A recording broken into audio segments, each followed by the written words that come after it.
Mes bien-aimés en Jésus-Christ, je vous salue dans le précieux nom de Jésus. C'est toujours une bénédiction de partager avec vous la parole de Dieu. Et le texte de notre message se trouve dans l'Évangile selon Saint Luc, le chapitre 18, les versets 1 à 8. Et le titre de notre message, la prière, toujours et sans relâche. La prière, toujours et sans relâche. Luc 18, 1 à 8. Jésus leur adressa une parabole pour montrer qu'il faut toujours prier et ne point se relâcher. Il dit, il y avait dans un village un juge qui ne craignait point Dieu et qui n'avait d'égard pour personne. Il y avait aussi dans cette ville une veuve qui venait lui dire, fais-moi justice de ma partie adverse.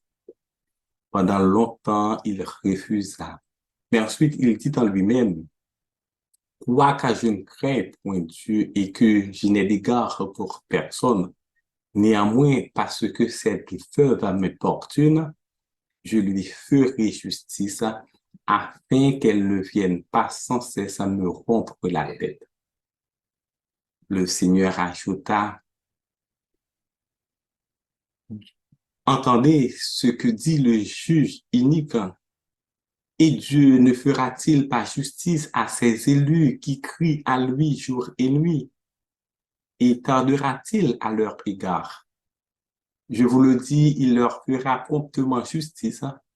Mais quand le Fils de l'homme viendra, trouvera-t-il la foi sur la terre? La prière, toujours et sans relâche. C'est à travers une parabole que Jésus enseigne ses disciples l'importance de la persévérance dans la prière. Quand il met face à face un juge qui n'a d'égard ni pour Dieu, ni pour personne, et une veuve qui n'a qu'une demande. Fais-moi justice de ma partie adverse. Les veuves en Israël étaient les personnes les plus faibles, les plus démunies de la société. Mais cette veuve n'avait qu'une âme. C'était sa persévérance. Pendant longtemps, nous dit la Bible, elle vient avec la même requête. Fais-moi justice de ma partie adverse. Jésus prend l'exemple de sa persévérance pour nous montrer qu'il faut toujours prier et ne point se relâcher. Et qui d'autre comme Jésus peut nous enseigner à prier et à persévérer dans la prière? Il est le modèle vivant de l'homme qui a mené une vie intense de prière. La prière faisait partie intégrante de sa vie. Et cela devrait être la même chose pour chaque chrétienne et chaque chrétien qui se réclame de Jésus-Christ. Avant de commencer son ministère, il a passé 40 jours dans le jeûne et dans la prière. Et pendant les 3 ans de son ministère, il était constamment en communion avec son Père. Avant de choisir les 12 apôtres, il a passé toute une nuit en prière. Luc 6, 12. Un jour, Jésus priait en un certain lieu. Il y a un disciple qui l'observe. Et quand Jésus a fini de prier, le disciple s'approche de Jésus et lui dit, Seigneur, apprends-nous à prier comme Jean l'a appris à ses disciples. En formulant cette requête, ce disciple donnait l'impression qu'il ne savait jamais prier. C'est alors que Jésus va enseigner le Notre Père. Il nous donne le Notre Père comme modèle de prière. Et du même coup, il profite pour donner une autre parabole sur la persévérance dans la prière. Et dans cette parabole, Jésus conclut ainsi. Et moi, je vous dis, on est en Luc 11, moi, je vous dis, demandez et l'on vous offrira. Luc 11, 10, car quiconque demande reçoit, celui qui cherche trouve, et l'on ouvre à celui qui frappe. Quel est parmi vous le père qui donnera une pierre à son fils s'il lui demande du pain? Si donc méchant comme vous l'êtes, vous savez donner de bonnes choses à vos enfants, à combien plus forte raison le Père céleste donnera-t-il le Saint-Esprit à ceux qui le lui demandent? En Luc 11, demandez et l'on vous donnera. En Luc 18, il faut toujours prier et ne point se relâcher. D'où le titre de notre méditation, la prière, toujours et sans relâche. La parole de Dieu nous exhorte de prier sans cesse. Et la prière ne marche pas sans la foi. D'où notre premier point, une prière sans relâche exige une foi sans relâche. Une prière sans relâche exige une foi sans relâche. Jésus termine la parabole du juge unique avec cette interrogation. Quand le Fils de l'homme viendra, trouvera-t-il la foi sur la terre? Des trois vertus théologales, la foi, l'espérance, l'amour. Si l'amour est la plus grande, la foi se présente comme le fondement de toutes les vertus. L'Épître aux Hébreux nous dit au chapitre 11, le verset 6, sans la foi, il est impossible de lui être agréable, car il faut que celui qui s'approche de Dieu croit que Dieu existe et qu'il est le rémunérateur de ceux qui le cherchent. La foi, c'est la base, c'est le fondement. Tout ce qu'on obtient de Dieu est pure grâce. Mais pour s'approcher de Dieu, c'est par la foi et non par la vue. Pour s'approcher de Dieu, c'est par la foi et non par nos mérites. Mon juste vivra par la foi, nous dit l'Épître aux Hébreux, le chapitre 10, le verset 38. C'est quoi la foi? Encore, l'Épître aux Hébreux répond, la foi est une ferme assurance. Hébreux 11, 1, 2. Des choses qu'on espère, une démonstration de celles qu'on ne voit pas. Pour l'avoir possédé, les anciens ont obtenu un témoignage favorable. L'Épître aux Hébreux nous donne l'exemple d'Abraham, à qui Dieu va lui dire en Genèse 12, quitte ton pays, ta patrie, la maison de ton père. Va dans le pays que je te montrerai. Je ferai de toi une grande nation. Je te bénirai. Je rendrai ton nom grand et tu seras une source de bénédiction. Abraham obéit comme l'Éternel le lui avait demandé. C'est ça la foi. Obéir à Dieu. Obéir sans comprendre. Obéir à Dieu sans besoin de preuves.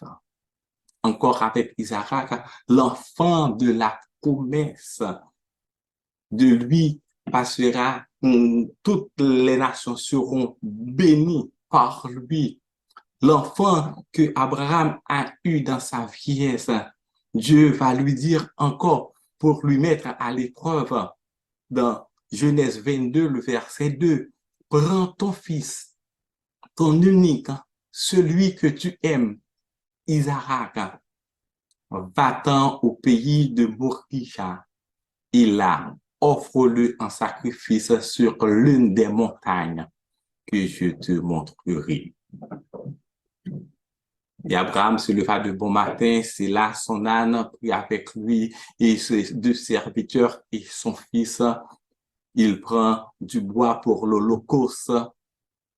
Et à mi-chemin, Isaac dit à son père Abraham, voici le feu et le bois, mais où est l'agneau pour l'holocauste? C'est alors qu'Abraham, sans hésiter, avec une parole de foi, dit à son fils, mon fils, Dieu se pourvoira lui-même de l'agneau pour l'holocauste. C'est comme si, en d'autres mots, Abraham dit, Dieu m'a fait une promesse. Il a les moyens de l'accomplir.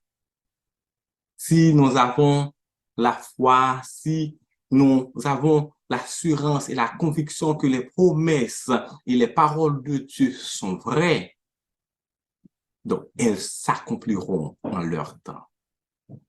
À l'homme qui a amené son fils qui était possédé d'un esprit muet, on est en Marc 23, Marc 9, verset 23 et suivant, Jésus lui a dit, si tu peux croire, tout est possible. Tout est possible à celui qui croit. À la femme samaritaine que Jésus a poussée à la limite en refusant de guérir son enfant. Elle a répondu avec une si grande foi et finalement Jésus lui a dit, femme, ta foi est grande, qu'il te soit fait comme tu veux. La veuve de la parabole du juge unique avait confiance qu'elle aura gain de cause. Et elle l'a eu parce qu'elle avait une foi ferme dans sa demande. À l'instar de la femme, ayons confiance en Dieu, en sa parole, en son pouvoir, en son amour infini.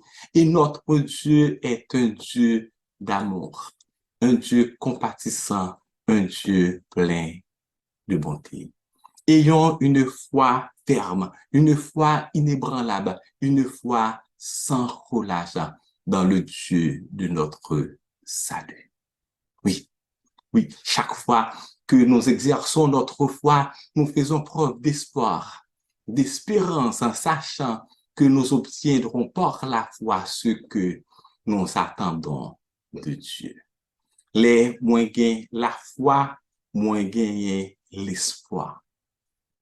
D'où notre deuxième point, une prière sans relâche exige une espérance sans relâche. Une prière sans relâche exige une espérance sans relâche. Le verset 7. Et Dieu ne fera-t-il pas justice à ses élus? Dieu ne fera-t-il pas justice à ses enfants bien-aimés qui crient à lui jour et nuit? Voilà notre espérance, une espérance qui ne se trompe pas, car nous avons un Dieu juste, un Dieu d'amour. Si le juge qui n'a d'égard pour personne, qui ne craint point Dieu, fera justice à cette veuve qui l'importune, notre Dieu d'amour ne fera-t-il pas justice à ses élus? Et mes bien-aimés, Dieu n'est pas un juge unique. On peut mettre toute notre espérance en lui. Il a fait ses preuves. C'est un Dieu de parole. Dieu n'est pas un homme. On peut compter sur lui d'heure en heure, minute en minute, seconde en seconde. Il répondra à chacune de nos prières faites selon sa volonté. Quand nous venons à lui, nous ne l'importunerons pas. Au contraire, c'est lui qui nous dit, venez à moi, vous tous, qui êtes fatigués et chargés. C'est quoi l'espérance? Selon la hausse, c'est un sentiment de confiance en l'avenir qui porte à attendre avec confiance la réalisation de ce qu'on désire. Et la rose donne comme exemple vivre dans la foi, l'espérance d'un bel avenir. Mais cette espérance, d'après la rose, est faible par rapport à l'espérance chrétienne, par rapport à l'espérance biblique, car cette définition laisse un arrière-goût d'incertitude, l'idée de souhait, d'une probabilité. Mais l'espérance chrétienne est une espérance ferme, elle est sûre, inébranlable, parce qu'elle a pour base la parole de Dieu, la parole infaillible de Dieu, la parole créatrice de Dieu, les promesses de Dieu. La Bible nous dit ce que sa bouche a dit, sa main l'accomplira. L'espérance est l'attente confiante et le désir de recevoir les bénédictions promises par Dieu. L'espérance chrétienne prend forme dans la parole de Dieu, dans la connaissance de la parole de Dieu et dans la mise en pratique de cette parole. L'apôtre Paul a dit en Romains 15, le verset 4, tout ce qui a été écrit d'avance l'a été pour notre instruction, afin que par la patience et par la consolation que donnent les Écritures, nous possédions l'espérance. Lorsque notre espérance est en Dieu, lorsque notre espérance est fondée sur les promesses de Dieu, nous avons l'assurance tranquille que le Dieu qui est le même hier, aujourd'hui et éternellement fera pour nous fera pour tous ceux qui sont fidèles à sa parole les mêmes choses qu'il a fait pour Abraham, pour Isaac, pour Israël, Daniel, David et les prophètes. Cette espérance peut aussi nous soutenir dans les difficultés quotidiennes de la vie. Le psalmiste dit, heureux celui qui a pour secours le Dieu de Jacob, qui met son espoir en l'Éternel, son Dieu. Psaume 146, 5. Avec l'espérance chrétienne, nous pouvons trouver de la joie dans la vie, nous pouvons avoir de la patience pour supporter les afflictions dans la ferme assurance. Ça nous fait penser à Jérémie lorsque le peuple Israël a été asservi par les Babyloniens. On a déporté la majorité la majorité du peuple en Babylone. On a rasé le temple, les murailles de Jérusalem sont détruites. Jérémie est dans la détresse. Jérémie prêche la parole et il a été emprisonné pour la parole de Dieu. Jérémie arrive à un certain moment où il pense au suicide. Il y a des idées noires. Quand il écrit en Jérémie 3, versets 19 à 26, quand je pense à ma misère, à l'absinthe et au poison, quand mon âme s'en souvient, elle est abattue au-dedans de moi. Voici ce que je veux repasser en mon cœur. Ce qui me donnera de l'espérance, c'est que les bontés de l'Éternel ne sont pas épuisées. Dans nos douleurs, dans nos difficultés, dans nos épreuves, nous pouvons compter sur Dieu. Notre espérance doit rester ferme parce que cette espérance est fondée sur les bontés et les compassions de Dieu qui se renouvellent chaque matin. Nous vous exhortons à garder espoir dans le Dieu de notre salut, à espérer contre toute espérance, comme dit le cantique, espérant Dieu quand la nuit sombre, espérant Dieu quand la tempête, espérant Dieu quand la souffrance, espérant Dieu quand on t'oublie, Espère en Dieu quand ton pied glisse sous les efforts du tentateur. Il n'y a qu'une chose à faire. Il faut saisir la main libératrice de notre Seigneur. Lui, il nous rendra toujours vainqueurs. Ce n'est pas de la résignation, c'est de la conviction dans notre Dieu qui peut tout. Ce n'est pas de la passivité, c'est de l'assurance que nous avons en Dieu qui nous aime. Espère en Dieu, espère contre toute espérance. Si la prière sans relâche exige une foi sans relâche, si la prière sans relâche exige une espérance sans relâche, troisièmement, la prière sans relâche exige une persévérance sans relâche. La prière sans relâche exige une persévérance sans relâche. Je persévère dans la prière parce que ma foi est en Dieu. Je persévère dans la prière parce que j'espère en Dieu. Une prière sans relâche exige une persévérance sans relâche. Verset 6 à 7. Au verset 5, l'évangile de Luc nous dit, parce que cette veuve m'importune, je lui ferai justice. Ensuite, Dieu ne fera-t-il pas justice à ses élus qui crient à lui jour et nuit? Qui crient à lui jour et nuit, c'est la persévérance. Parce que cette veuve m'importune, c'est la persévérance. Et la persévérance, mes bien-aimés, c'est demeurer ferme et constant dans un sentiment, dans une résolution. Par exemple, persévérer dans une recherche. Et persévérer dans la prière ne consiste pas, mes bien-aimés, à faire à des prières toutes faites, à des formules, à des rituels, à des prières pour exercer une influence, pour que Dieu change d'avis.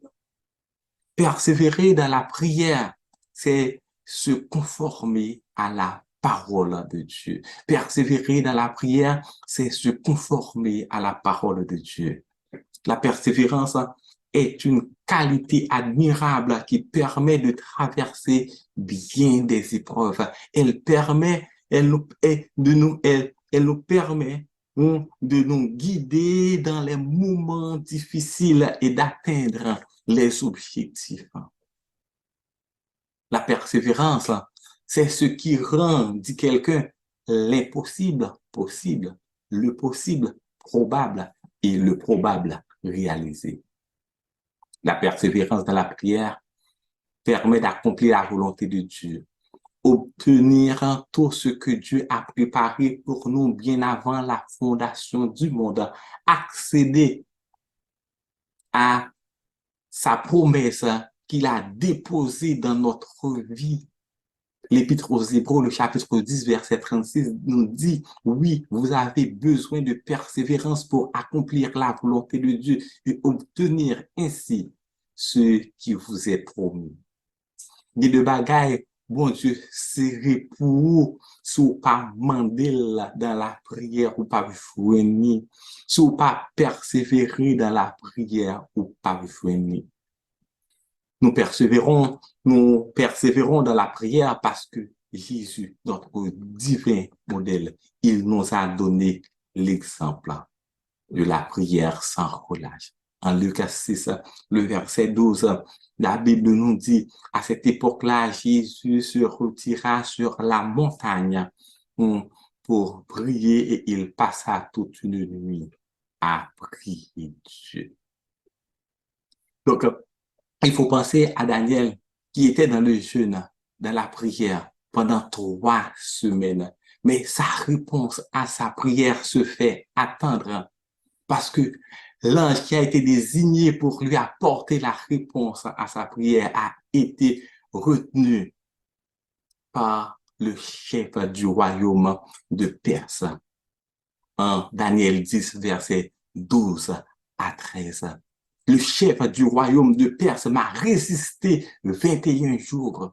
Donc, souvent, mes bien-aimés, dans nos prières, donc il faut persévérer. Nous n'arriverons jamais à imaginer le combat que Dieu mène pour que la réponse à nos prières parvienne jusqu'à nous. Donc, d'où la nécessité de persévérer dans la prière. Nous n'arriverons jamais à comprendre pourquoi il ne répond pas immédiatement. Souvent, il tarde pour nous apprendre à être patients, pour nous permettre de croître spirituellement, pour nous apprendre à connaître sa volonté. D'où la nécessité de persévérer dans la prière. L'une des choses que la persévérance nous donne, c'est l'assurance. Non seulement elle nous permettre de croître, mais en persévérant dans la prière petit à petit, on se développe, on connaît mieux Dieu et cette persévérance nous permettra de vivre en communion avec Dieu. Donc, on peut atteindre partiellement le secours de Dieu. On peut attendre, dis-je, patiemment le secours de Dieu, puisque Dieu va choisir le meilleur moment pour nous répondre. En son temps, mes bien-aimés, Dieu répondra à nos prières. Pas en notre temps, mais en son temps. Persévérer dans la prière, c'est pas multiplier de vaines paroles comme les païens qui s'imaginent qu'à force de paroles, ils seront exaucés. La Bible nous dit en Matthieu 6, 7, ne leur ressemble pas, car notre Père sait de quoi vous avez besoin avant que vous ne lui demandiez. Persévérer dans la prière, c'est présenter nos requêtes à Dieu avec un cœur sincère, continuellement et en tout temps. La veuve n'avait pas un accès au juge unique en tout temps. Et le juge non plus n'était pas disponible en tout temps. Mais cela n'a pas empêché la veuve de persévérer dans sa requête pendant longtemps. Il a persévéré jusqu'à ce que justice lui soit rendue. Contrairement à la veuve, nous avons un accès illimité auprès de Dieu. Et contrairement au juge unique, Dieu n'a pas des heures de bureau. Il est disponible 24 heures sur 24. Il est disponible matin, midi et soir. On peut accéder à lui en tout temps. Il n'est jamais en voyage. Il ne se lasse de nous écouter. Pas besoin de rendez-vous, pas de file d'attente, pas de passe-droit auprès de Dieu. Notre accès est illimité. Donc, persévérer, persévérer et persévérer sans relâche. Voilà ce que Dieu nous demande de faire. Ne nous laissons pas aller au découragement pour abandonner notre prière, même si Dieu tarde à répondre. Si notre prière est selon sa volonté, persévérons, persévérons encore, persévérons jusqu'à la fin. C'est le mot d'ordre. La prière, toujours et sans relâche.